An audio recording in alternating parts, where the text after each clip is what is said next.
So class, in this video we are doing the derivation. So we are going to do the derivation for law of conservation of momentum.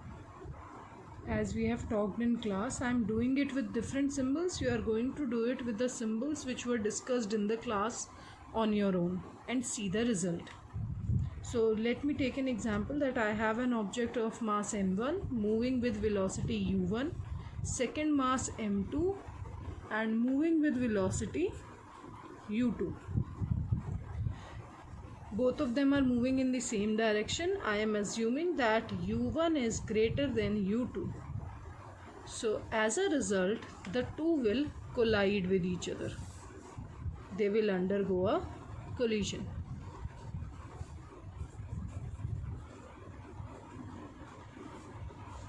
T time is taken up in this collision. During the collision, both the objects, they applied some force on each other. Object 1 applied force F1, object 2 applied force F2. Now force 1 is acting in the same direction as the object moving, which will result in the increase in the velocity of the second object. So M2 will be the object moving with velocity v2, the increased velocity v2, whereas m1 will be the object moving with velocity v1, which will be the decreased velocity v1.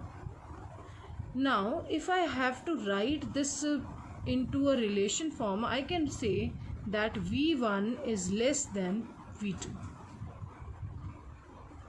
Now we are going to see that during this entire process, what will be the overall momentum? Will it be conserved or will it be destroyed? That is, momentum which is being lost by one object, will it be gained by the other or not? According to the law of conservation of momentum, if you are not applying any external force, then it should be conserved. So we are going to see that. So this was our case. We have two objects moving with velocity u1, u2, where u1 is greater than u2. They undergo collision. After collision, for time t seconds, they change their velocity to v1 and v2. In this process, first object, it lost some velocity and its velocity got reduced, whereas the second object gained some velocity and its velocity got increased. So we are going to see how it will look like in a mathematical form. So now my case is divided into two parts. First will be before the collision. We have already done this in the class. And the second part is after the collision.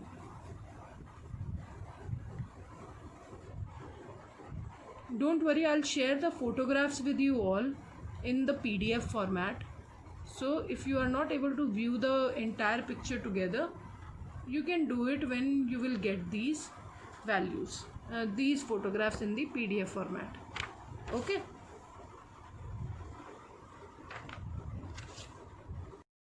So we'll see what will happen before collision and after collision for object 1. So for object 1, if I find out the value of momentum before collision, then it will be m1 u1. And for the same object, if I find out the value of momentum after collision, then my momentum will be m1 v1.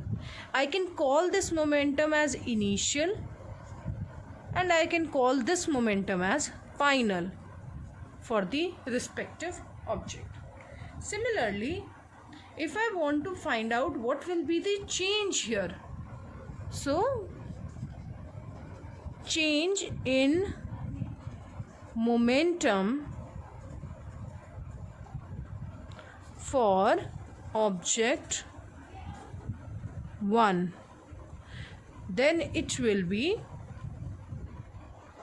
this change will be equal to m1 v1 minus m2 m1 u1, that is final momentum minus initial momentum. You have to repeat this for the second object. So for object 2, of mass m2, we'll do the same thing. I will find out initial momentum,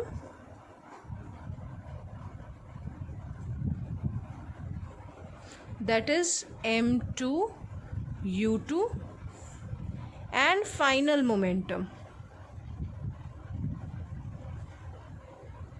that is m2 v2.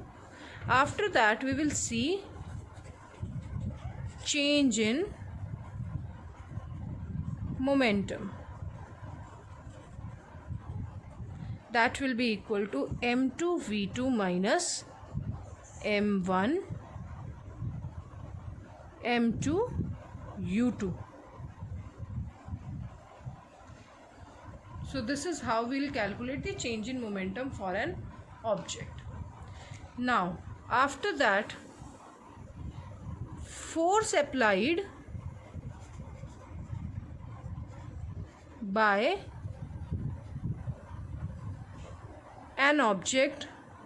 From second law we know that force applied by an object is equal to rate of change of momentum, that is mv minus mu by t, जहाँ पर k की value 1 है. We have already done that. So we are going to use this formula. So this formula we got it from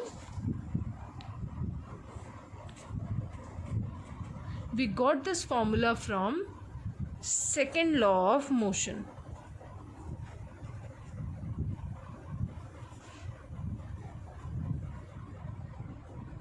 And we are going to use this formula. We have two forces here to be found out, F1 and F2. Now force 1 is applied by object 1. So obviously when we will talk about mass, we will take mass of object 1, and we know that it is final momentum minus initial momentum,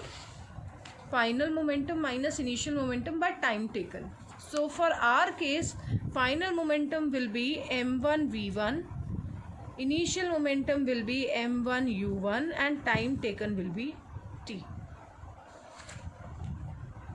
Similarly, for second object it will be m2 v2 minus m2 u2 by t. First equation, second equation. Now let's come to another very important part of this derivation. We know that according to third law of motion, every action has an equal and opposite reaction. So that means these two forces F1 and F2, they are equal to each other. Along with being equal, they are also opposite to each other, and minus sign will represent the opposite direction. Now just substitute the value of F1 and F2 here and you will get the answer. So if I give it a number 3, I can just write substitute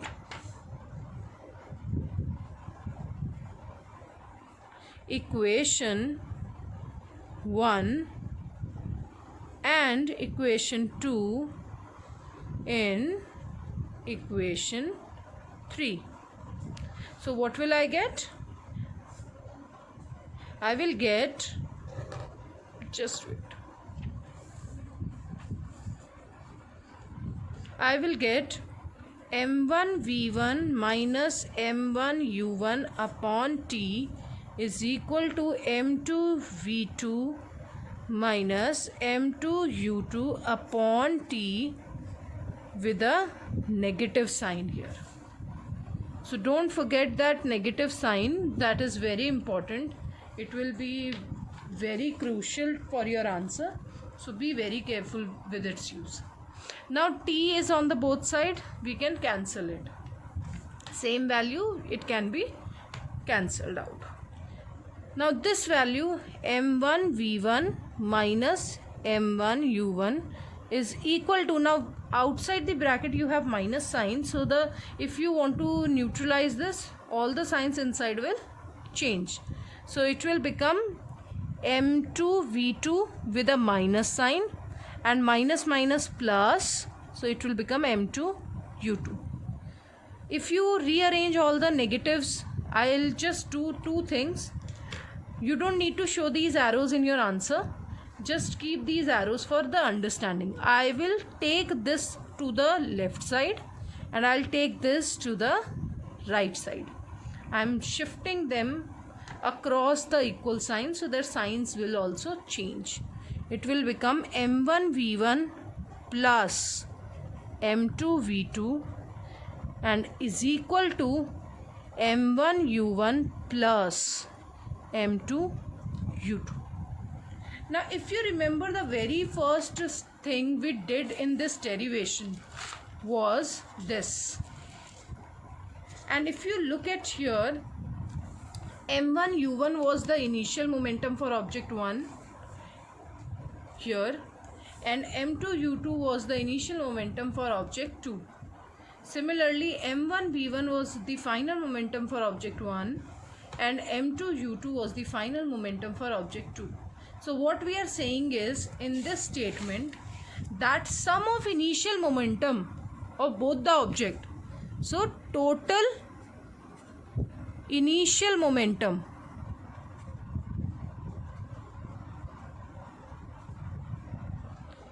is equal to total final momentum.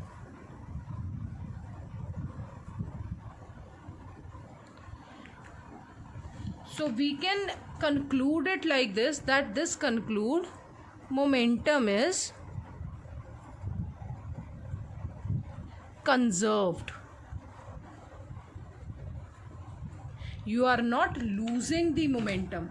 So whatever momentum got reduced on one side can be transferred to the other object. So when the first object collided with the second object, it transferred the impact to the second object, and during that he himself lost some momentum, and the amount lost by object 1 is equal to the amount gained by object 2, and hence we can see that momentum is conserved.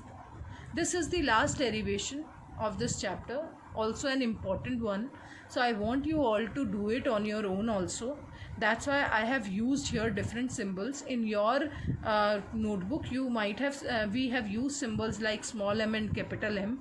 So with the help of those symbols, come and arrive to this point where the value of initial final and initial momentums will be arranged to one side. Now please don't get confused, this is the final momentum total and this is the total of initial momentum, but equal sign hai, we can switch the sides, so you can do it according to your own choice. Okay? So thank you everyone. I hope this equation is clear to everyone, this derivation. If you have any doubt, you can leave those doubts in the comment section in your Google Classroom. Thank you.